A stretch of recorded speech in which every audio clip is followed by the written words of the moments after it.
Hey there, it's Katie Jarvis with Managing the Mess. In this video, we're going to talk about students misusing and destroying school supplies. There's a number of reasons why this happens. Sometimes students are bored. They think that their actions don't matter or they won't have consequences. Or they might be trying to get out their feelings on those supplies. When they're stabbing that eraser, it might be because they are feeling frustrated inside and they don't know what to do with those feelings. Some of the things you might have seen in your classroom is students breaking crayons or pencils, students drawing on tables or on themselves. Students, I know I did this as a kid, painting glue on their hands and allowing it to dry so that they can peel it off. Students misusing scissors, cutting clothing or cutting hair, doing roller sword fights or making markers into swords by snapping them together, smashing the tips down on markers, or just ripping up and destroying papers. So what can you do in your classroom to prevent those types of things? Well, I think one of the first things that you need to think about is giving good directions. Now, I have a whole video about giving good directions because I realized in my teaching that is something that I didn't learn in college. I wasn't doing from the start. A lot of the directions that I was giving early on were very vague, or I might even have been giving directions sort of after the fact. After I asked students to clean up, I would sort of notice things around the room and then keep adding more and more directions. And so it was very confusing. Make sure you check that video out to see if you are also giving good, clear directions. Now, for directions for supplies, you're going to want to model and review what your expectations are for students. So as part of your lesson, when you're doing your demo, you should be explaining how to use the supply that they'll be using that day, how to care for it, and how to put it away. So when I'm getting out markers, especially with my younger grades, I get out this giant permanent marker that I got from the Dollar Tree, and I'm demonstrating to them and modeling to them what they need to do to care for the markers. The first thing I teach them is you use just one marker at a time. So you only take one cap off the marker, you put it on the end of that very same marker. You're not an octopus that can use 8 different markers. While you're writing, you're pressing very gently, and you can phrase it like a challenge. Can you just glide it slowly across your paper? Challenge the kids to do that so that it makes it something fun versus kind of doing the negative, saying, don't smash the marker on the paper. I will challenge them to see if they can, as they put them away, listen and snap that cap. So if you can make things that are a rhyme, like snap that cap, that they might like to say over and over, and that you will remember to say each and every time they're using markers, that can be really helpful. I use some type of an anchor chart. Now, kindergarten teachers are using these all the time. So are special education teachers. So if you're looking around on Teachers Pay Teachers, that's where you're going to find resources just like this. We'll talk about what we can use the markers for. We can use markers in art to color. We can use markers to draw. We can use markers to write. Often we use markers to outline and go over top of our pencil lines. But markers are not for putting in our mouth. Markers are not for drawing on our skin. They're not for drawing on our clothes. They're not for drawing on the table. You want to set things up so that it's very clear to students what is expected of them so that they can make good choices. Explain to them that they are caring artists that go to, whatever, Flamingo Elementary, and the students of Flamingo Elementary have to care for the markers by putting the lids back on. If we don't care about our school, who's going to do that? These are supplies that we're going to be using and needing every day in the school year, and we're sharing them with hundreds of students in our schools. You're teaching them that responsibility. When you're going through your lessons, make sure that you are not rushing these modeling and direction steps. I know it's easy to do, especially when your classroom management isn't quite there yet. So really work on getting your students to be good, careful listeners, to get better at giving directions, and to make sure that you have calm bodies with hands still, eyes forward, and mouths closed, so that you can get through how to care for materials before you just throw materials in students' hands. It's really hard to, after they've already smashed the markers and left all the lids off, to deal with the problem. And your level of frustration is going to be much, much more once the problem has already happened. So really going slowly through these directions will serve you well. Similarly, when I get out scissors at the beginning of every school year with every grade level, I get out this giant pair of scissors. If you don't have one of these, I have them linked in my Amazon store. I'll put a link in the description down below. You can find them at Halloween time, at stores for costumes, but you can also grab a pair on Amazon, and they're great for doing your demos and really capturing the students' attention. With a lot of my demos and going over what I've taught them about caring for and using the scissors, I will do a review at the end. So something like this. Do we cut our clothes? Thumbs up or thumbs down? Do we cut our hair? Let's hope not. Do we cut paper? Yes. Do we cut books? No. Doing this really makes it clear for students. It's nice definitely to have visuals about this so that they are remembering, you hugging and holding the scissors and walking, so that they are clear and there's not any type of miscommunication. I think when a student does misbehave and get in trouble, and you do have to contact parents, you don't want things to come back that you weren't clear with your directions, or that a student claims that they didn't understand your expectations. It is so much fun when you are teaching paintbrush care to make a little paintbrush with wiggle eyes and pretend as though that paintbrush is whispering things that the paintbrush wants to tell the students. You can act as though all the other paintbrushes in the classroom are this paintbrush's cousin, so he cares about them and he cares that they are taken care of.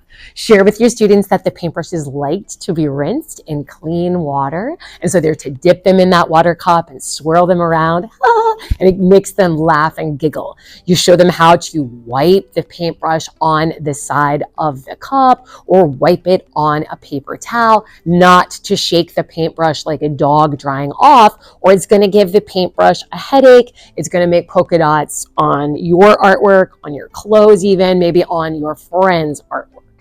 As the students are using paintbrushes, you need to teach them how to use the paintbrush and to avoid giving the paintbrush a bad hair day by smashing down their hair. They like it when their hair is nice and wet and pointy. So the students have to have this challenge of just dragging the paintbrush gently across the paper and keeping the paintbrush very wet, either by adding more paint or water to the paintbrush so that it stays nice and pointy.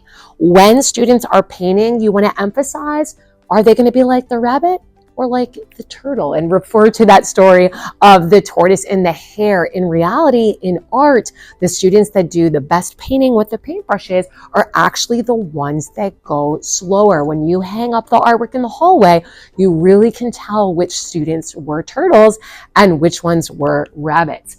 Demonstrate how to hold the paintbrush, because you'll often see students that just don't have experience. So they're going to hold it from the end of the brush and then they really cannot control it and they're not going to be happy with their results. Encourage them to hold the paintbrush the same way that they would a pencil.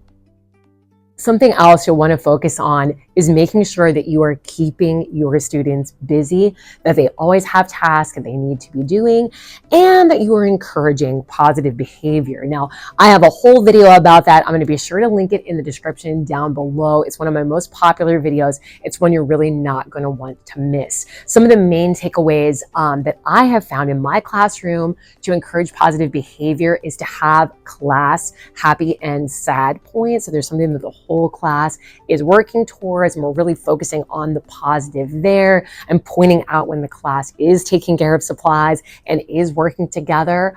I also will dim the lights, so I'm creating kind of a calmer atmosphere in that way. I also have found that my students really enjoy listening to podcasts. So when we get into that studio time, students are focused in on their art making. There's a lot less misbehavior and damaging of supplies because students are enjoying making their art as well as enjoying the story at the same time.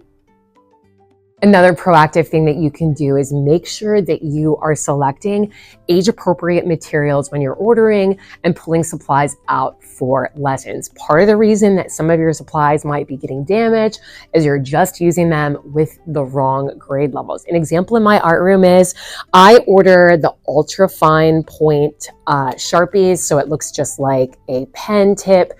I'm not using these with my younger grades. I make a huge deal about them and I reserve them for my 5th and 6th graders. I teach my 5th and 6th graders how to care for them so that they are not smashing and ruining the tip of the marker.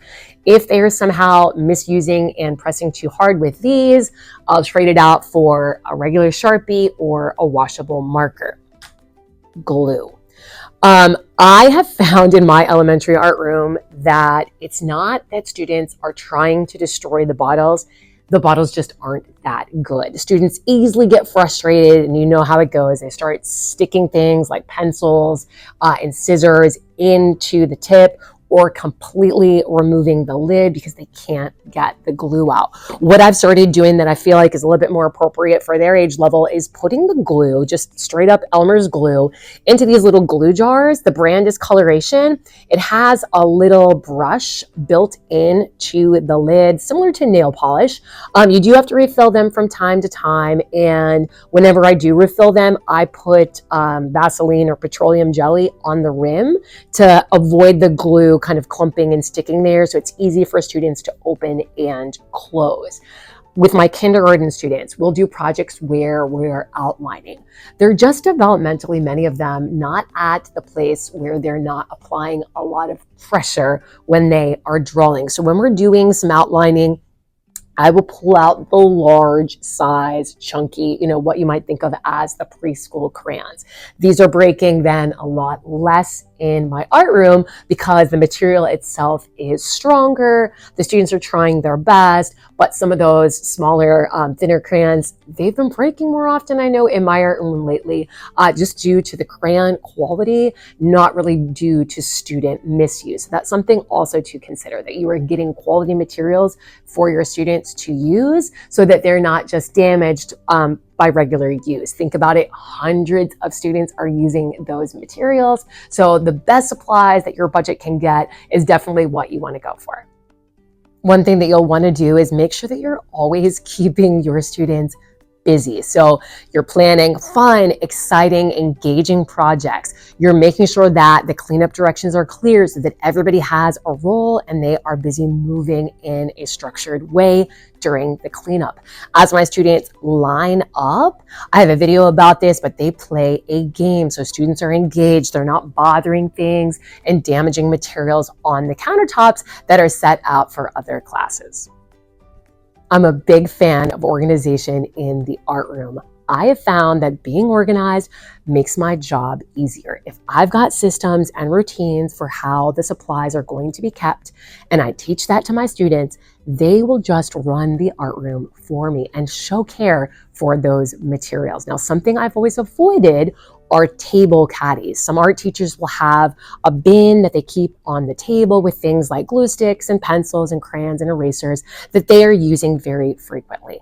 I know for my students, they would damage those materials. They would be playing with those materials while I'm talking. So I've gone with more of a buffet type system where I am able to see all the supplies are being put back. I can check them that they are being cared for. I just put my eyes on them so I know these things.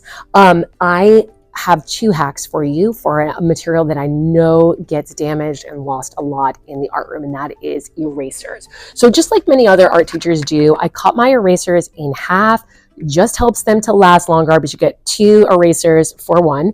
I keep them in these little ice cube trays, and at the end of art, my students know if any of them are damaged or missing, we get a frown for our behavior management systems. We get little points, happy and sad points, and every missing one counts as a frown. So students know that there's going to be accountability at the end of class. They're often remembering and checking that are there missing erasers before I'm prompting the class to do that. They're looking and saying, hey, guys, we're missing 3 more. My students know that they can't poke them or we're going to end up with frowns. They know they can't be throwing the erasers around the classroom because we need to know where they all are, and we're going to be counting them at the end of every class. Another thing I've done is chosen not to get those erasers out every day unless there's going to be a lot of erasing. And I've gone to a system of using the little tiny eraser caps, and I'm still using the white erasers. I just really like those in the art room. And these are pretty high quality caps that I'm using for that eraser.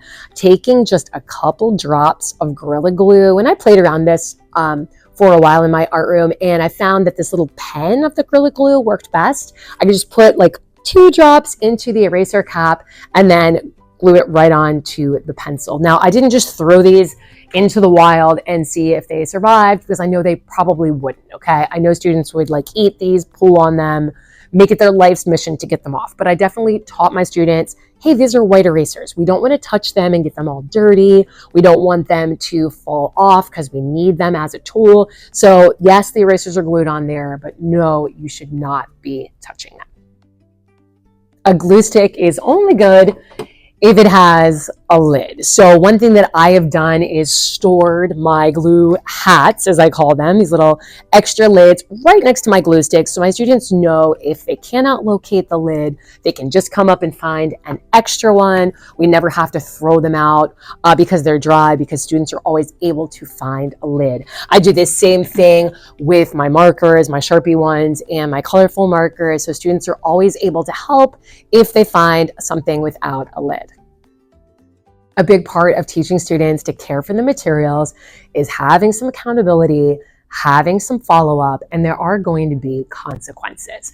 One thing that I think you can do is not have all the materials out that don't need to be. So if there's a way that you could put something inside of a cabinet and, have a system, for me, I don't let the students go into the cabinets without asking. That will help, I think, for your supplies to be better cared for if there aren't other things that are tempting for other students to touch. One thing that you can do with your consequences is, check the materials. Maybe you have your erasers and markers numbered, and then students check them out and check them back in. Maybe like me, you notice, hey, 3 scissors are missing, and you announce that to the class. So the consequence is they need to find them before they leave or their class score goes down.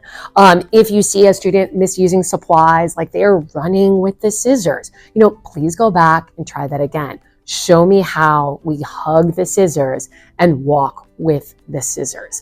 So giving them and that practice, you may even model it for them again.